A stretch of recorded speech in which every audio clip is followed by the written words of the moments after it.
అమ్మా అని పిలిచే తొలి పలుకులు జ్ఞాపకమే, రామ్మా అని అమ్మే లాలించిన జ్ఞాపకమే.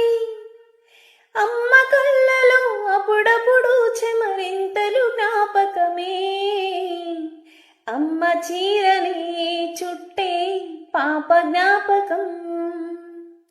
అమ్మ నవ్వితే పుట్టే సిగ్గు జ్ఞాపకం. ఏదో ఒక రాగం పిలిచింది వేళ, నాలో నిదురించే గతమంతా కదిలేలా. నా చూపుల దారులలో చిరుదివ్వెలు వెలిగేలా, నా ఊపిరి ఊయలలో చిరునవ్వులు చిలికేలా. జ్ఞాపకాలే